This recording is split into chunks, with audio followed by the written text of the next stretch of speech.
The iPhone 17 Pro Max is with us, but the big question is, a lot of people are concerned about it. Should you be? Because some of the online reviews are saying that the back is picking up scratches, the display isn't as scratch resistant as Apple recommended. But here's the thing, what is on the inside? Should you really be concerned about what YouTube is saying? And if you want to upgrade to the 17 Pro Max, is this the phone that you should go with? That is what we are here to answer, because we have been trying and testing the iPhone 17 Pro Max, and as far as upgrades go, this could be the answer to all your solutions. Hey guys, you're watching India Today and I am Cyrus, getting you the review of the newly launched iPhone 17 Pro Max, and whether you should buy it or not, we'll answer that question in this video. Let's go. So first things first, let's talk about the design, because this is a design that you will not get to see on any of the previous iPhone series, especially the Pro series.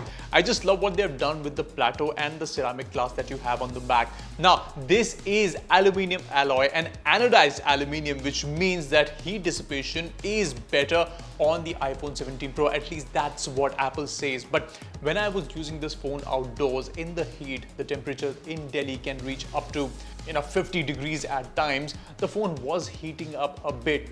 Yes, it has vapor chamber cooling system that is going to make your gaming and overall multitasking more efficient, because the phone won't heat up as much. But that's the thing, if you're using the phone outside in the heat, even the vapor chamber might not be as efficient, and that's something I would not recommend. But the overall construction is something to be a bit concerned about. Why? Because Apple has used aluminium this time around, and yes, it is picking up scratches, as we have seen in multiple YouTube videos. The titanium was much more scratch resistant. So if you're going to be using the iPhone 17 Pro, especially this color or maybe even the blue one, I strongly recommend that you get a cover along with it, because using it this way might not be such a good idea.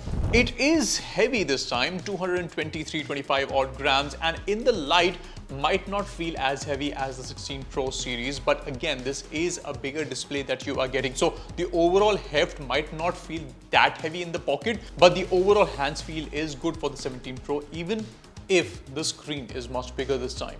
It has water and dust resistance, which is really something that a flagship should offer. But the good thing that I noticed this time is that the cellular connectivity, if you're using 5G networks, is fantastic on the new model. I was getting 4G networks even in places I do not get any. So that is something that iPhone has worked upon with this design. So overall, in terms of structure, the camera controls, the buttons, everything is in the right place. The plateau, yes, can pick up scratches, so be careful with it when you are placing it on a tabletop or any rough surfaces, but otherwise I think using a cover should be absolutely fine. Talking about the display, I think this is one of the best displays right now in the market. This is creeping into the 6.9-inch territory, which I feel is ideal for big flagship phones, especially if you are playing a lot of games, maybe watching a lot of content, or even just using as a daily driver. But what's changed is the slimmer bezels, and also the brightness has been bumped up to 3000 nits, which when tested outside could see the difference. The text are more legible, and also when we are viewing content, it does not seem as bad. Plus, Apple has added anti-reflective coating on this display, but it's not as good as what you see on the S25 Ultra, but still helps with the content overall. The colors, contrast, everything are absolutely spectacular on the Pro display. So I think for media consumption, if you want to pick a smartphone that not only has flagship features but also stands out in terms of what you get to see on the phone, the Pro will not disappoint you. Now let's talk about the performance. In terms of benchmarking, when we tested the phone, it absolutely blows the socks off the competition, and right now is among the strongest, most powerful smartphones that you can buy in the market. So be it multitasking or gaming or your casual daily driver functionality, the Pro will be with you forever, and it's not something that you should be concerned about, because as far as processing power goes, the Pro series is right up there. What could be concerning for some people is the transition to iOS 26, because the liquid glass design is not something that a lot of previous iPhone users have seen. So some of the animations, some of the settings might be difficult to navigate at first, but that's Apple's philosophy. They are kind of forward looking and want people to experience how liquid glass will be in the future, because I feel that Apple is taking all of its devices towards that liquid glass design, which we've also seen in the Apple Vision Pro. So I think you should say goodbye to the older 18 series and move to 26 as soon as possible if you want to get used to this and also understand how liquid glass works. Apart from that, the vapor chamber cooling system which I was talking about earlier, yes, it helps dissipate heat whenever I'm gaming. The phone isn't heating up as much as it used to before. However, it's not something that people really care about these days if you're looking for a daily driver. Yes, maybe if you're shooting a lot of 4K videos, maybe if you're gaming a lot on your smartphone, then the vapor chamber comes into play. But otherwise, for your daily work, you'll hardly notice the phone heating up. So as a performance package, I can say that the 17 Pro Max is indeed the most powerful phone that you can buy in the Apple ecosystem, and undeniably it also enhances your overall battery experience, which we will talk about later.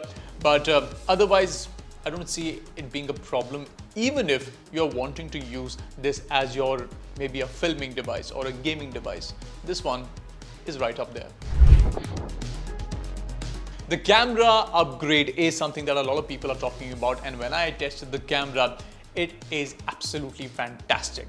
And the reason is because the megapixel count on the rear cameras has been upgraded. You get all 48 megapixel sensors, be it a wide, ultra wide or a telephoto. You also get 4x optical zoom, which Apple has enhanced to 8x optical quality zoom, and some of the differences can be seen in the images. And not only that, for people who shoot a lot of videos, you also get ProRes, which means that you can shoot in RAW, change the color and the settings maybe later if you want to do that. But for professionals, I think this is going to be the upgrade that you have been waiting for. But for general users who shoot videos for maybe Instagram or social media, I think the Pro might be really pushing it if you want to go into maybe professional production. However, basic video shooting is just going to feel like maybe the 16 Pro.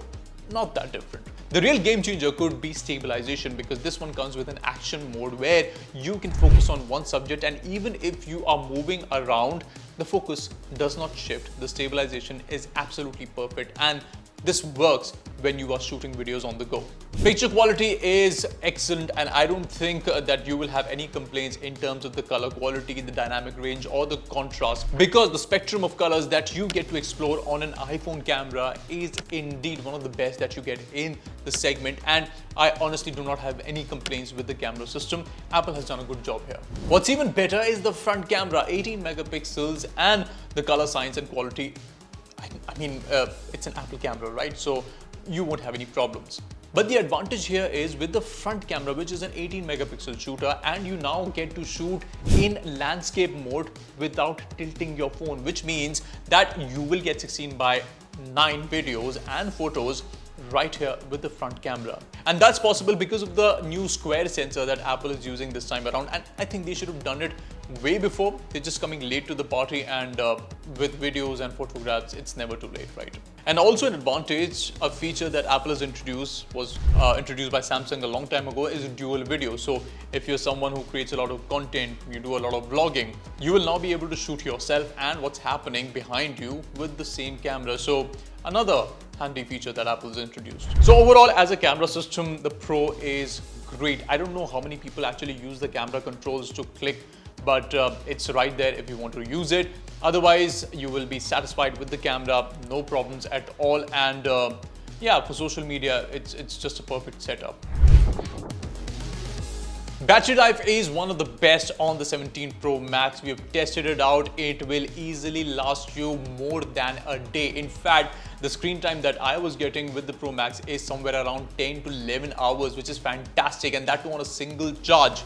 And the advantage is that you get fast charging this time around, and your phone could be 0 to 100 in less than 90 minutes, which is great. While the Indian market is getting the SIM version, there is also an eSIM version which the international markets are selling that's getting more battery life. But I don't think that you have anything to complain with the Pro Max battery, because a lot of people have tested it out, including us. They are satisfied with what the battery offers. So yeah, it's a good battery backup phone. So to conclude, I will just say the iPhone 17 feels more like a refreshing incremental upgrade over the 16 Pro Max, truly because the camera system has been changed. This new color is raging online, and also for the fact that the center stage camera in the front is something that a lot of people will start using. Apart from that, you will hardly notice a performance jump because you don't need that kind of power performance. The A19 Pro is, I think, future ready. If you're going to be using this phone for maybe 5-6 years, then this chipset is going to come in handy, because maybe Apple in the future stumbles upon the AI formula and really improve Apple Intelligence, and when that happens, the A19 Pro will be ready to take on any kind of artificial intelligence or on-device tasks. Not to mention, you will get the battery backup support that you have always been looking for on iPhone, and you will not be running around for those big clunky charging packs that you have to stick on the rear of the iPhone. You won't be doing that with this one until and unless you are really pumping everything out of the smartphone. You are really extracting the juice and optimizing the phone and utilizing it for all of your videos, your gaming, and maybe multitasking, whatever you want to do. So unless you are using it as a power device for daily tasks, your battery will be fine. So to conclude, the starting price might be a bit steep, but I think that people who want to go for the Pro versions won't mind spending as much. I will not say that it is a great upgrade over the 16 Pro or maybe in the 15 Pro Max. However, if you are in the 14 or the 13 series, then it makes a lot of sense. So think about it. I mean, this color could be an incentive driving people towards buying this phone. The new center stage camera could also be a deciding factor. But apart from that, I don't think there's really anything else to look forward to besides the minor differences in terms of performance, in terms of how it looks. Yes, this is the thing that people would be trying to spot if you are wanting to flaunt your iPhone. But yeah, don't use it without a cover, because otherwise things get dicey. That's it for this review. Hopefully you liked it. If you have any questions around the iPhone 17 Pro, do reach out to us. We'll be getting you all of the answers right in the comment section. This is Cyrus signing off. I'll be back on India Today with more tech reviews. Take care.